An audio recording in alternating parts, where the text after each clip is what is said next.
राष्ट्र सर्वप्रथम, राष्ट्र सर्वप्रथम, राष्ट्र सर्वप्रथम, राष्ट्र सर्व। राष्ट्रपति द्रौपदी मुर्मू ने आज महाराष्ट्र के नागपुर में राष्ट्र संत तुकडोजी महाराज नागपुर विश्वविद्यालय के 111वें दीक्षांत समारोह में भाग लिया। इस अवसर पर राष्ट्रपति ने कहा कि अनुसंधान और नवोन्मेषण किसी भी देश के विकास में महत्वपूर्ण भूमिका निभाते हैं।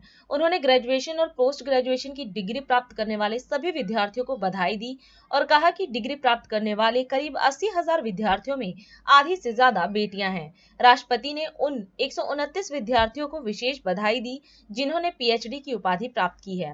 राष्ट्रपति ने कहा कि इन 129 पीएचडी प्राप्त करने वाले विद्यार्थियों में 57 बेटियां हैं। इसके साथ ही उन्होंने बेटियों की शिक्षा पर जोर देते हुए कहा कि बेटियों की शिक्षा में निवेश करना देश की प्रगति में अमूल्य निवेश है।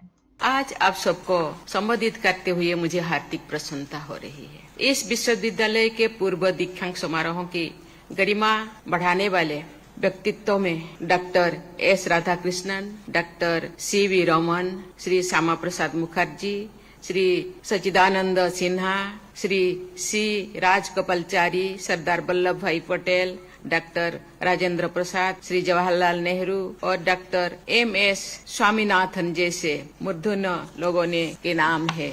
इस दीक्षांत समारोह के दौरान ग्रेजुएशन और पोस्ट ग्रेजुएशन की डिग्री प्राप्त करने वाले सभी विद्यार्थियों को मैं बहुत बहुत बधाई देती हूँ।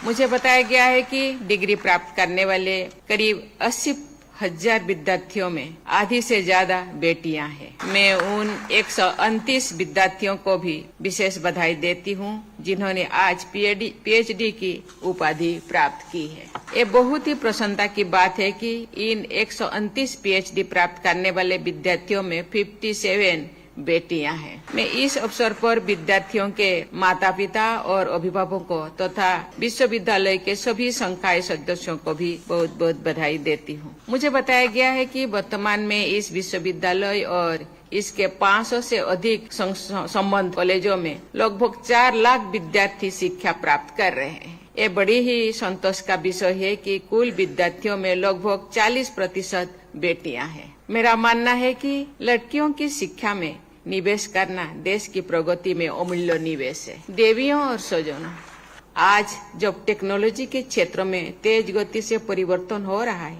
तब निरंतर सीखते रहना और भी आवश्यक हो जाता है।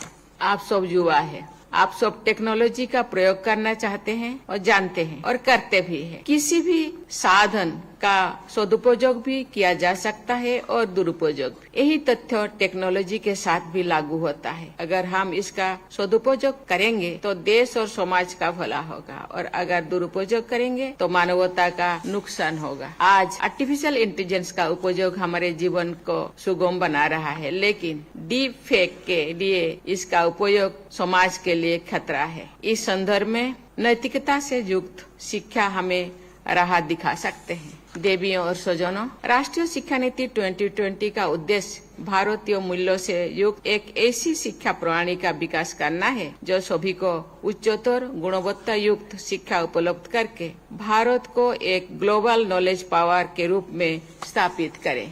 मुझे ये जानकर प्रसन्नता हो रही है कि इस विश्वविद्यालय ने अपने सभी अंडर ग्रेजुएट और पोस्ट ग्रेजुएट प्रोग्राम्स में नेशनल एजुकेशन पॉलिसी को लागू कर दिया है। इसके लिए मैं विश्वविद्यालय के सभी स्टेक होल्डर्स को साधुवाद देती हूँ।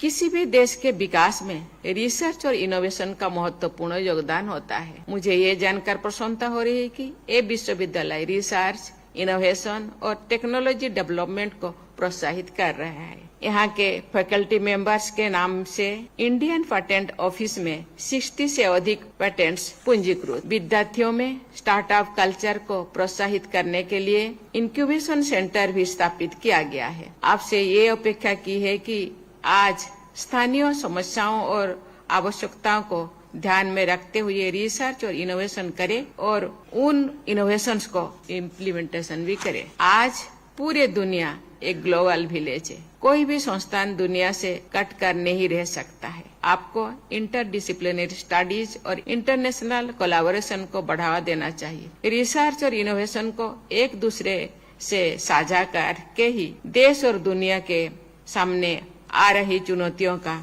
सामना किया जा सकता है। देवियों और स्वजनों, शिक्षा प्रदान करने के साथ साथ शिक्षण संस्थानों की समाज के प्रति भी जिम्मेदारी होती है।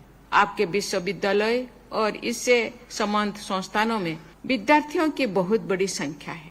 स्वाभाविक है इनमें आर्थिक रूप से कमजोर विद्यार्थियों भी होंगे। उनकी सहायता करना आपका व्यक्तिगत और सामूहिक कर्तव्य है। मुझे खुशी है कि ये विश्वविद्यालय अर्न एंड लर्न इंटर्नशिप और स्किल डेवलपमेंट जैसी पहल द्वारा उनकी मदद कर रहा है। मैं चाहूंगी कि आप सभी अध्यापक और विद्यार्थीगण व्यक्तिगत और सामूहिक स्तर पर शिक्षा और विकास यात्रा में पिछड़ गए लोगों को के साथ लेना के लिए प्रयास करेंगे। आपका ये प्रयास अमृतकाल में विकसित भारत के निर्माण में महत्वपूर्ण योगदान होगा। हमारे नागपुर विश्वविद्यालय का बहुत गौरवशाली इतिहास रहा है। हमारे महाराष्ट्र के विदर्भ के राष्ट्र संत तुकडोजी महाराज, इनका नाम इस विश्वविद्यालय को मिला है। तुकडोजी महाराज महान समाज सुधारक थे और समाज प्रबोधन, समाज शिक्षण और समाज संस्कार, लोक संस्कार, इस त्रिसूत्री के ऊपर आधारित उन्होंने बहुत बड़ा सामाजिक काम विशेष रूप से विदर्भ के क्षेत्र में किया है। हमारे विश्वविद्यालय की ये भी विशेषता है कि देश के पूर्व प्रधानमंत्री नरसिंह राव जी, पूर्व उपराष्ट्रपति हिदायतुल्ला जी और पूर्व चीफ जस्टिस शरद बोबड़े जी हमारे यूनिवर्सिटी के विद्यार्थी रहे हैं। इतना ही नहीं तो हमारे जो पूर्व विद्यार्थी हैं वो देश में ही नहीं तो विश्व में अनेक क्षेत्र में उन्होंने बहुत अच्छा कार्य किया है और देश का मान और सम्मान बढ़ाने का काम उनके द्वारा हुआ है। हमारे विश्वविद्यालय का पूर्व विद्यार्थी होने के नाते मुझे भी इस विश्वविद्यालय में अच्छे संस्कार और अच्छी शिक्षा प्राप्त हुई है।